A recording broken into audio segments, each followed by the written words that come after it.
So Jesse, you're here with Virginia Tech, and did you guys win the award here? Yeah, we did. Award-winning car? This is an award-winning car. This is a first place winner. This car is a part of the EcoCar competition, which ran from 2009 till just this year in 2011 in the summer. It was part of the EcoCar competition. Came in first place in year 3, second place in year 2. We're now a part of EcoCar 2, which is a follow-up to EcoCar. Okay. We're in the first year of that, and that's also a 3-year competition. Now, what, in kind of terms of efficiency, what does this car rate, or how did you guys measure as far as winning? So there are a lot of things that went into measuring the, I guess the worth, the value, the effectiveness of these vehicles at competition. One of the major metrics was efficiency and what we call the energy, the emissions and energy consumption event at competition. So there's a lot of things that go into it, including consumer acceptability, but also braking, handling, acceleration. So really it's a measure of everything that a vehicle is and has to be. Okay. So the number that you're looking for is 82. It's 82 miles per gallon of gasoline equivalent. Wow, 82? I mean, that's an SUV. It is. It's a mid-sized crossover SUV. Now, how do you accomplish that 82 miles a gallon?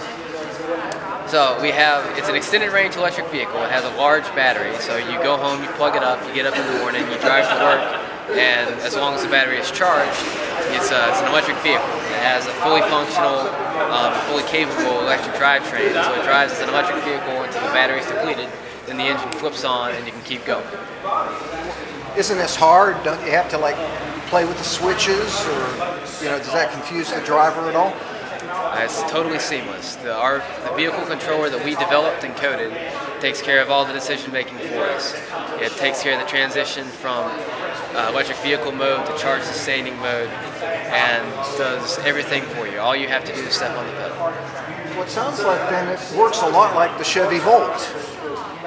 Did you guys learn from that, or did GM kind of take your idea there? I would not for a second start to take credit for the Chevy Volt.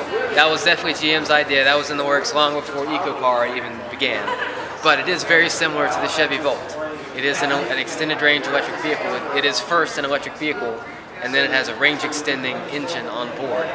There are some minute differences, some very fine differences between the two, but they are very analogous. Okay. Now, you say you get 82 miles a gallon, but I mean, you got to pay for that electricity. How much does that cost if you're having to plug it in every night? A full charge overnight, on average, will cost you about $1.50 to $1.75 for a full charge. For a Volt, it costs about $1.50. This battery is a little bit bigger, so you could probably expect to pay somewhere closer to $2 for a full charge. And with the Volt, you get 35 miles on a full charge. With this vehicle, you get about 50. 50 miles for $2? For $2. That sounds wonderful. In general, electric vehicles, you can operate them for about 2 cents a mile. A conventional vehicle at about 25 or 30 miles per gallon will cost you about 12 cents a mile or more to operate.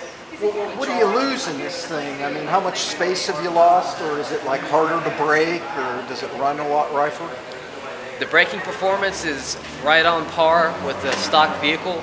There is a very slight reduction in cargo space in the rear. Because of the batteries, we moved the cargo floor up, but there's still more than enough space to fit a 40-inch TV back there.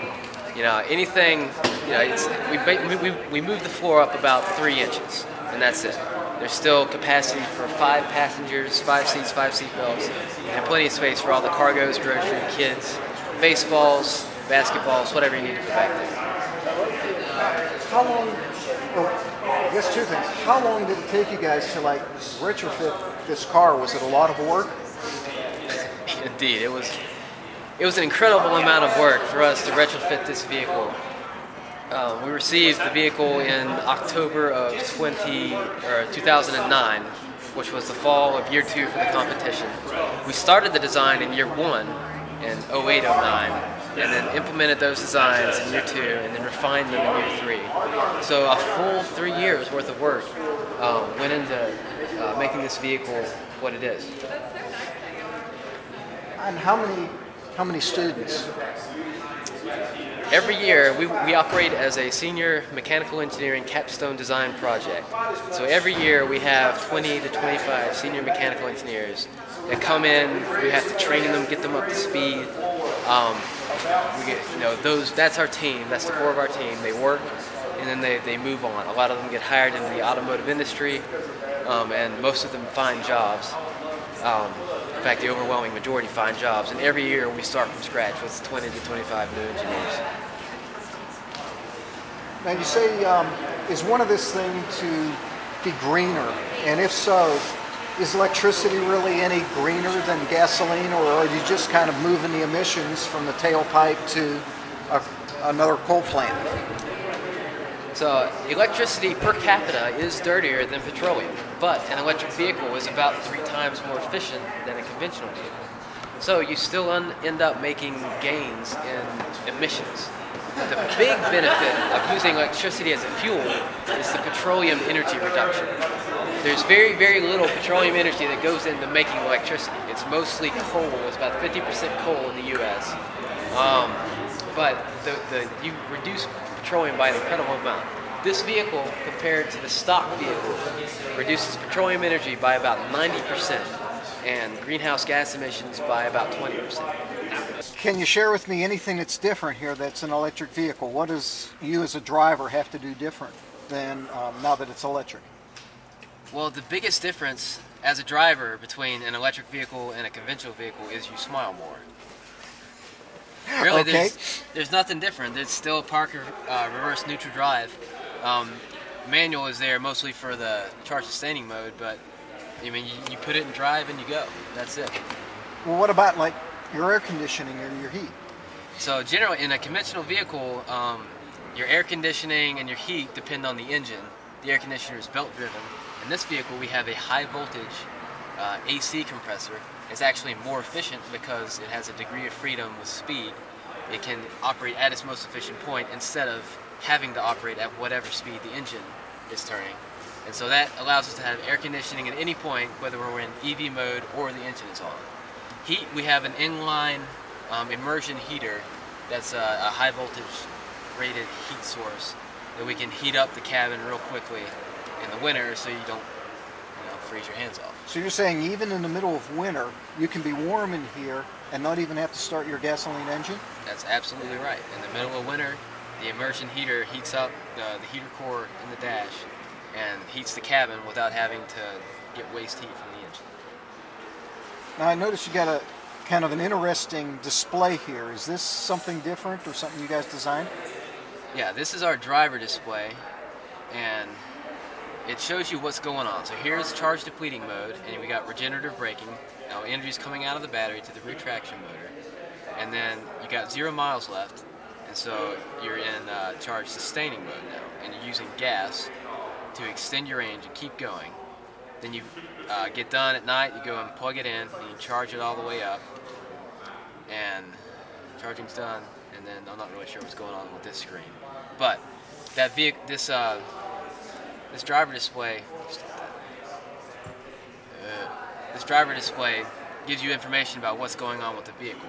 Blue is propel, green is brake, and so you can see when energy is coming out of the battery and when you're putting energy back into the battery.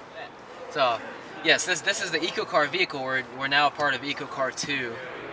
That's our current focus. This is in the past. This is done. This is now an outreach tool, an educational tool, and our focus is on EcoCar 2 and meeting the goals and objectives of that competition, which largely are the same, but it has evolved a little bit. We're using a 2013 Chevy Malibu.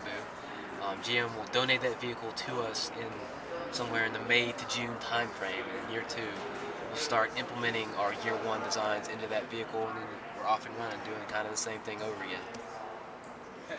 Interesting. Now, how challenging was it? Did you guys have a lot of competition, a lot of other smart, well-funded teams? Yes, the competition, the level of competition in EcoCar and EcoCar 2 is very, very high. It's a very, very competitive competition. You can't just show up with some cobbled together jalopy and expect to win. You have to come and bring your A game. nobody's going to give it to you. You got to win it. And when we won in the summer, it was a very hard-fought victory. And all the schools show up with good, well-engineered systems. And so you can't just goof around and win. It takes a lot of work. Were you all given the same car to start with, or did you guys have kind of like a green slate to do whatever you wanted? We all start with identical vehicle platforms, and for this competition, for EcoCar, it was this vehicle, which is similar to a Chevy Equinox. For EcoCar 2, every team will get a 2013 Chevy Malibu, and we'll be able to start from there, so everyone's on level playing field, and we all start from the same point. Okay. What's something that you think your team did to differentiate you that helped you propel you over the end that the other teams weren't able to capitalize on? Probably the biggest two things that set us apart was having a big electric range, having a 54-mile electric range that helps a lot with petroleum energy reduction. It helps a lot with efficiency. The other effort that we made was to try to retain as many stock features of the vehicle as we can, especially in the interior. So if you look around here, all of the instrument panel cluster, the center stack here, basically everything but this display is stock. GM does a really, really great job of making a beautiful interior, and so the best really that we're going to be able to do is just not screw it up. And so we put a huge amount of effort into retaining that stock look, and that I think really set us apart from the competition. And this is Dave Rivnak. I've been talking with Jesse Alley, who's going to Virginia Tech and is a former Dobyns-Bennett student.